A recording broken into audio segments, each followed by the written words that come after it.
Tributaire des courants océaniques, la température de l'eau à 300 mètres de profondeur a grimpé à plus de 6 degrés Celsius dans l'estuaire et même plus ailleurs dans le Golfe.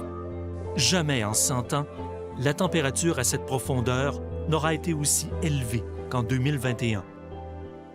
Quel genre de répercussions ce réchauffement peut-il avoir sur la vie marine?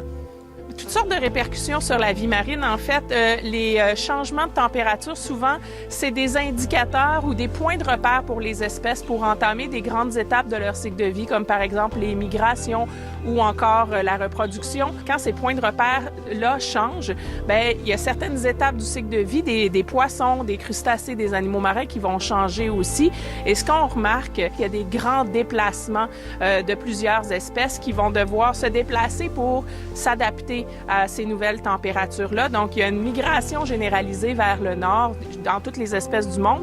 Chez nous, dans le Saint-Laurent, ce qui est intéressant, c'est que les espèces avaient un refuge en profondeur parce qu'on a de l'eau très froide qui vient de l'océan Atlantique.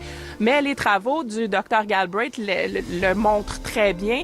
Cette couche-là, plus profonde, est elle aussi en train de se réchauffer. Donc, le refuge en profondeur est de moins en moins une option. Et puis, ce que ça fait, c'est que ça a une incidence directe sur, par exemple, les pêcheries. Les lieux de pêche n'auront pas les mêmes ressources. Puis ça, on le voit de plus en plus à l'international, comme chez nous dans le Saint-Laurent. C'est d'ailleurs pour ça qu'on voit de plus en plus de baleines noires de l'Atlantique Nord dans le Golfe. Et ça, bien, ça arrive avec un lot d'enjeux de coexistence avec les pêcheries, entre autres, et le transport maritime, qui est vraiment inquiétant.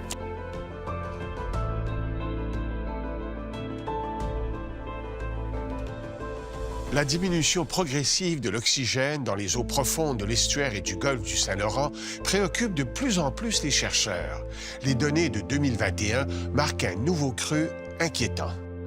Alors, si l'animal doit travailler pour gagner sa vie, aller chercher de la nourriture, éviter les prédateurs et surtout digérer ce qu'il mange, ça prend de l'oxygène. Si la situation continue d'empirer, on pourrait en arriver à une valeur d'oxygène pour cette espèce-là où l'animal n'est plus capable de digérer, n'est plus capable de nager.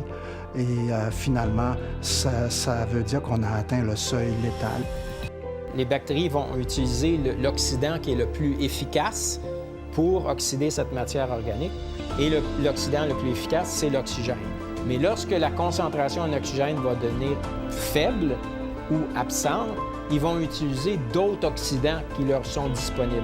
Donc, on va voir une augmentation en concentration de métaux lourds dans la colonne d'eau.